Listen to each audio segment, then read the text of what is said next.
My name is Thea O'Neill, and I'm 32 years old. The dining room smelled like sage and roasted turkey, candles flickering along the center of the table my mother had set with the good china she only brought out twice a year. 14 chairs were filled that Thanksgiving, cousins and aunts and my father's old college roommate who never missed a holiday, and I sat near the end of the table next to my sister Wren, who had flown in from her hospital residency looking effortlessly polished in a cream sweater that probably cost more than my rent. I had come straight from a double shift at the diner, my feet still aching in my sneakers even though I'd changed into a dress in my car in the parking lot, and I told myself it didn't matter, that today was about family, not about who wore what or who did what for a living.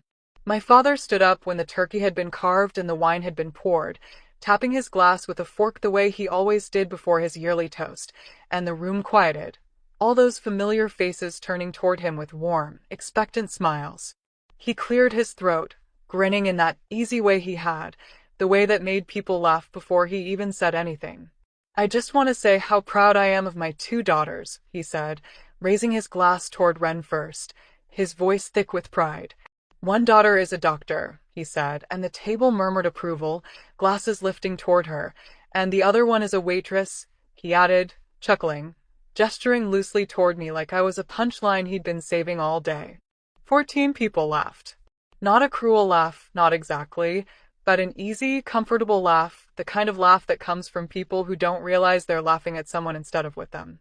I laughed too, because that's what you do, because making a scene at Thanksgiving over a joke felt small and petty, and because I had heard some version of that joke every year since Wren got into medical school. I told myself it was harmless. I told myself he didn't mean anything by it. I picked up my fork and pushed the mashed potatoes around my plate and let the conversation move on to my uncle's fantasy football league and my cousin's engagement and whether the Cowboys would make the playoffs, and for a few minutes I almost believed I'd let it go. Then my mother stood, her wine glass catching the candlelight, and she looked at Wren with the kind of open, unguarded adoration that used to make my chest ache when I was younger and didn't understand why I never seemed to earn that same look. "To my brilliant daughter," my mother said, her voice already a little thick with pride and wine, "who is going to save lives one day. We are so lucky to have her." The table lifted their glasses again, a soft chorus of to Wren rippling around the room, and I watched my mother's eyes shine as she looked at her, and I realized, sitting there in my one nice dress with my server shoes still tucked under the table, that in 32 years I could not remember a single toast that had ever been raised to me. Not when I graduated. Not when I got my first apartment on my own. Not when I picked up a second job so I could help pay for my father's knee surgery 2 years ago, a fact nobody at that table seemed to remember or care about. Something in me went very still, the way the air goes still right before a storm rolls in, quiet and heavy and waiting. I set my fork down. I felt Wren glance at me sideways, an apology already forming in her eyes, because she had never asked for this. She had never wanted to be held up as the good daughter while I got laughed at as the punchline, but that didn't change what our parents had just done in front of everyone we knew.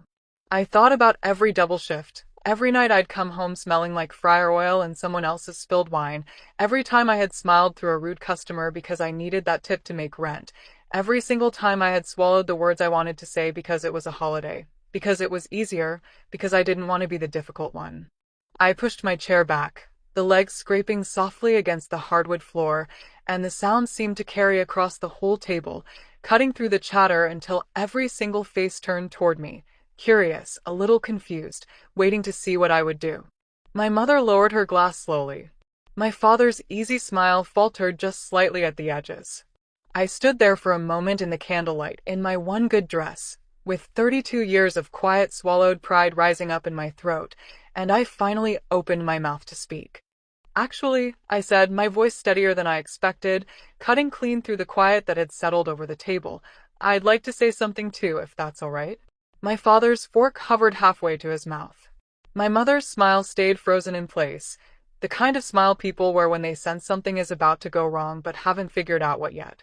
I looked around the table at all those familiar faces, my aunts and cousins and my father's old roommate, all of them waiting, and I felt something settle inside me, calm and certain, like I had finally stopped holding my breath after years of not realizing I'd been holding it.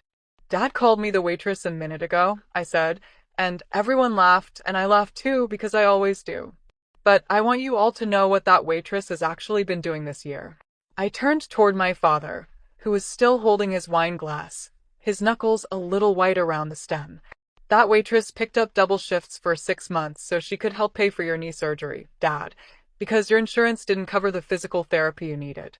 That waitress drove 2 hours each way, twice a week, to sit with you in recovery, because Mom had her book club and Ren had her residency schedule. I saw my father's jaw tighten, his eyes dropping briefly to the tablecloth.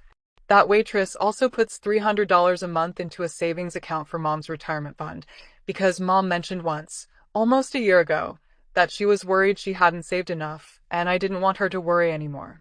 The room had gone completely silent, except for the soft flicker of the candles and someone's fork accidentally clinking against a plate.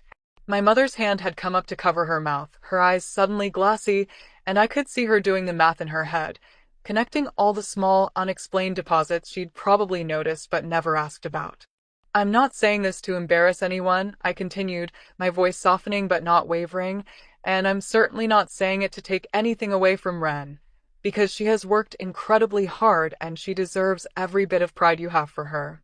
I glanced at my sister, who was looking up at me with an expression somewhere between guilt and fierce protectiveness, like she wanted to stand up right along beside me. But I am so tired of being the punchline at this table. I am tired of being introduced as the waitress like that's the entire sum of who I am, like the work I do to support this family and pay my own bills and show up for every single one of you doesn't count for anything just because I don't have a medical degree hanging on my wall.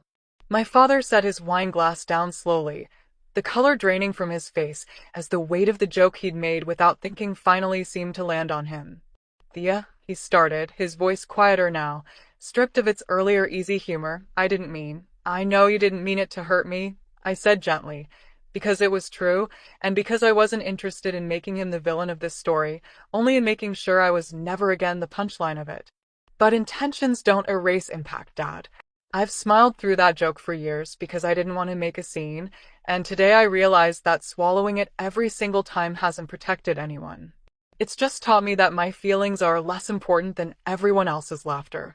My mother stood up then, coming around the table without a word, and wrapped her arms around me, her shoulders shaking slightly as she held on, whispering an apology against my hair that I felt more than heard.